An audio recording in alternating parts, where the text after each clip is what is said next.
당신의 심장이 멈춘 지 정확히 사흘째 밤입니다. 눈을 뜨는 순간 세상이 완전히 달라져 있어요. 30m 밖 주의 심장 박동이 귓속에서 천둥처럼 울리고 골목 저편 술 취한 남자의 혈관에서 흐르는 피 냄새가 코끝을 찌릅니다. 배가 고파요. 아니, 배가 고픈 정도가 아니에요. 온몸이 찢어질 듯한 갈망에 사로잡히는데 당신이 원하는 건 빵도 고기도 아니거든요. 사람입니다. 축하해요. 당신은 이제 뱀파이어가 됐습니다. 이게 얼마나 끔찍한 저주인지 지금부터 직접 경험하게 될 겁니다.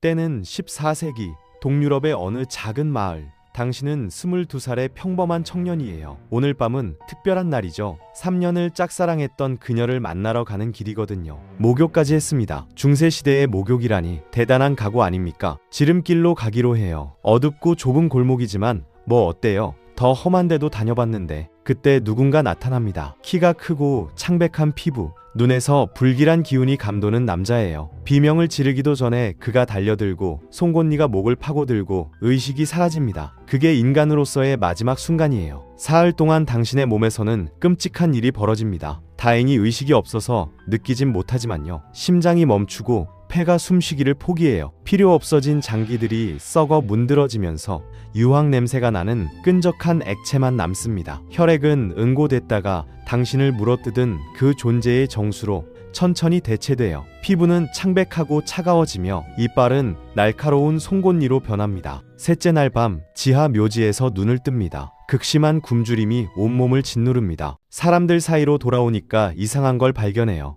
모든 게 고기 냄새로 가득합니다. 사람들이 지나가고 숨 쉬는 모습이 보이는데 당신은 그들을 친구로 보는 게 아니에요. 음식으로 봅니다. 그때 한 신부가 다가와 축복을 건네는데 당신은 갑자기 야생 고양이처럼 캬하 소리를 내며 숲속으로 도망쳐요. 십자가가 피부를 지글지글 태우는 것처럼 느껴졌거든요. 가장 끔찍한 건 아무도 이걸 설명해주러 오지 않는다는 겁니다. 당신을 만든 놈은 그냥 사라져버렸어요. 중세판 먹튀인 거죠. 어쩔 수 없이 혼자 알아내야 합니다. 감자를 먹어봤더니 토하고 빵도 마찬가지예요. 몸이 뭘 원하는지 알고 있어요. 깨어난 순간부터 알고 있었죠. 다만 하고 싶지 않을 뿐이에요. 그래서 차라리 죽자고 마음먹고 모든 게 시작된 그 골목에 앉아있기로 합니다. 점점 약해져 가는데 아까 봤던 그 신부가 골목에 나타나요. 자비심 가득한 얼굴로 당신 곁에 무릎을 꿇고 말합니다. 괜찮으신가요? 제가 도와드릴게요. 깨끗한 피냄새가 나요. 저항하려고 하지만 실패합니다. 정신을 차려보니 이미 늦었어요. 당신은 그의 피를 완전히 빨아먹었습니다. 그렇게 당신은 학습 단계에 들어섭니다. 멘토 없이 뱀파이어가 된다는 건 정말 고통스러운 일이에요. 죽음의 문턱을 넘나들며 배우게 되거든요. 첫 번째 교훈은 햇빛입니다. 햇살 한 줄기만 비춰도 회전식 꼬치구이처럼 뜨겁게 달아올라요. 그림자 사이를 이리저리 뛰어다니고 처마 밑으로 숨어야 해요. 겨울은 그나마 견딜만 합니다. 밤이 길어서 사냥할 시간이 충분하거든요. 하지만 여름이 오면 해가 없는 시간이 대여섯 시간밖에 안 돼요. 두 번째 교훈은 성물이에요. 십자가는 불타오르고 성수는 더 뜨겁게 타오릅니다. 예배당 앞을 지나갈 때면 온몸이 거부 반응을 일으키며 발걸음이 저절로 빨라져요. 세 번째 교훈은 흐르는 물입니다. 건널 수가 없어요. 강도 안 되고 시냇물도 안 됩니다. 흐르는 물은 정화의 힘을 가지고 있어서 저주받은 존재는 그걸 통과할 수 없거든요. 강 하나가 세상을 반으로 갈라버리는 거죠. 네 번째 교훈은 초대 규칙이에요. 뱀파이어는 누군가 살고 있는 집에 초대 없이 들어갈 수 없습니다. 주인이 직접 들어오라고 말해야만 문턱을 넘을 수 있어요. 그러니까 먹잇감을 쫓아가다가도 그 사람이 집 안으로 들어가 버리면 끝이에요. 문 앞에서 노크하고 기다리고 저주받은 방문 판매원처럼 초조해 하는 수밖에 없죠. 다섯 번째는 마늘인데 마늘 한 알만 있어도 토할 것 같고 마늘 뭉치라도 보이면 영혼의 최루탄이 터진 기분입니다. 이제 당신은 공식적으로 빛, 십자가, 물, 마늘, 잠긴 문 전체에 알레르기가 생긴 거예요. 포식자라기보다는 저주받은 알레르기 환자에 더 가깝습니다. 그리고 진짜 황당한 약점이 하나 있어요. 쌀이나 씨앗 같은 곡물을 발견하면 그걸 세어보고 싶은 충동에 사로잡힙니다. 왜 그런지는 아무도 몰라요. 그냥 저주의 일부인 거죠. 뇌가 멈추질 않아요. 나중에 사냥꾼이 당신 앞길에 쌀자루를 던져놓는데 저주받은 뇌가 나달 하나하나를 세게 만들어요. 하나, 둘, 셋. 고개를 들어보니 그가 칼을 반쯤 뽑고 있습니다. 간신히 도망치지만 정말 죽을 뻔했어요. 시간이 흐르고 어떻게든 피 마시는 법을 알아냅니다. 누군가의 피를 완전히 빨아먹으면 그 사람은 죽고 조금만 빨아먹으면 어지러워하다가 정신을 잃어요. 책임감 있게 먹이를 구하려고 노력하지만 사람들이 눈치채기 시작합니다. 마을 사람들은 수군거리고 교회는 당신의 저주를 풀어달라는 기도를 더 자주 올리고 아이들은 마늘을 품고 자요. 한 노파는 박쥐가 장화를 신고 다니는 걸 봤다니까 라며 난리를 칩니다. 결국 운이 다합니다. 성직자 무리가 마을로 들어와요. 은빛 갈퀴를 든 사제가 이끌고 오는데 설교하러 온 게 아니에요. 당신을 잡으러 온 겁니다. 다시 숲과 마을을 헤치고 달리며 강을 건너려 하지만 안 돼요. 혼자서 도망치고 숨고 또 도망치고 그렇게 160년이 흘렀습니다. 당신에게는 마치 몇 달처럼 느껴져요. 이제 뱀파이어 사회에서 어른으로 인정받습니다. 어느 날 비슷한 존재들도 만나게 되는데 제일 이상한 놈은 자기를 드라큘라 백작이라고 불러요. 인간 안에도 있고 실내에서도 망토를 두르고 다니죠. 인간들도 우리를 이해할 수 있어. 진심으로 대하면 돼 라고 말하는데 당신도 그의 말을 믿고 싶어요. 뱀파이어 사회에 대해서도 알게 돼요. 뱀파이어들은 무리 짓는 걸 좋아하지 않습니다. 한 곳에 포식자가 너무 많으면 재앙이 되거든요. 가끔 규칙을 어긴 자를 심판하기 위해 원로회가 열리는데 사실상 권위주의 정권에 가깝습니다. 판결은 대부분 사형이에요. 특히 허락 없이 새 뱀파이어를 만드는 건 절대 금지입니다. 마을로 돌아가 봅니다.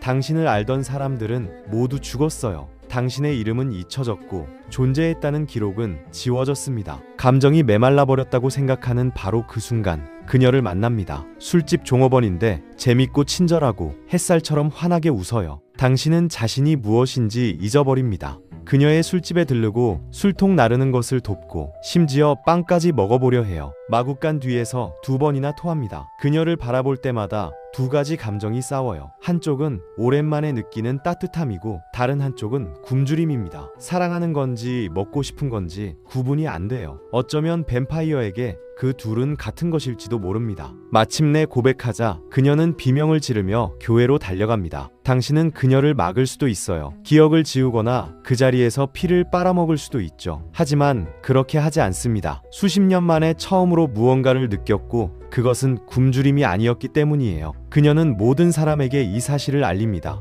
당신은 다시 도망쳐요. 드라큘라의 말을 믿은 자신이 바보 같습니다. 상황이 나아지길 바라지만 그렇지 않아요. 시간 감각이 사라집니다. 연도와 세기가 열병에 시달리는 꿈처럼 뒤섞여요. 계속 이동합니다. 성에서 성으로, 마을에서 마을로, 옷 갈아입듯 이름도 바꿔요. 끝없이 반복되는 밤이 너무 지루해서 취미라도 유지하려고 애쓰는데 그림을 그려보지만 거울에 비친 자화상을 그릴 수가 없어요. 뱀파이어는 거울에 비치지 않거든요. 뱀파이어들 사이에는 온웨이라는 말이 있습니다. 불멸이 견딜 수 없을 만큼 공허하게 느껴지는 순간이에요. 모든 뱀파이어가 결국 도달하는 그 지점이죠. 어떤 이들은 태양 속으로 걸어 들어가고 어떤 이들은 이길 수 없는 싸움을 벌이고 어떤 이들은 그냥 잠들어요. 당신도 납골당 깊숙한 곳에서 긴 잠에 빠집니다. 앞으로 수십 년, 길게는 수백 년 동안 세상과 완전히 단절한 채로요. 하지만 위험이 닥치거나 세상이 어떻게 변했는지 궁금하면 언제든지 깨어날 거예요. 세월이 흘러 사람들에게서 영원히 잊혀질 거라고 생각하지만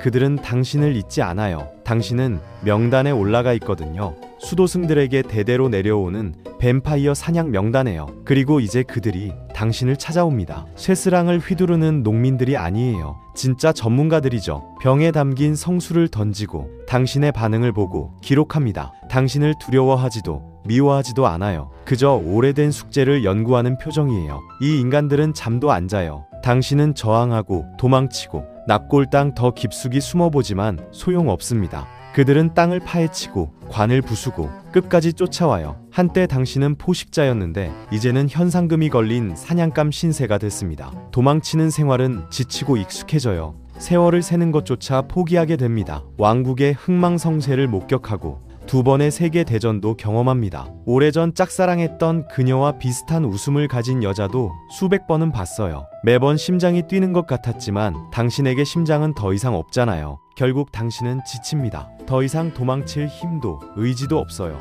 아무도 모르는 땅속 깊은 곳에서 다시 긴 잠에 빠집니다. 어느 날 밤 눈을 떠보니 당신은 유리상자 안에 누워 있습니다. 고고학자들이 당신을 발굴해서 신원미상의 미라라는 팻말과 함께 박물관에 전시해 놓은 거예요. 더 이상 나빠질 수 없다고 생각하는 순간 천장으로 들어온 한 줄기 햇살이 시간이 끝내지 못한 일을 마무리 짓습니다. 펑! 재가 됩니다. 끝이에요. 추도사도 기념비도 마지막 독백도 없습니다. 그저 청소부가 빌어먹을 먼지라고 중얼거립니다. 불멸은 선물이 아니었습니다. 만성적인 질병이었어요. 한때 당신은 사랑하는 사람을 만나러 가던 청년이었습니다. 이제는 박물관 구석의 먼지가 됐어요. 불멸을 꿈꿔본 적 있나요? 다시 생각해보세요.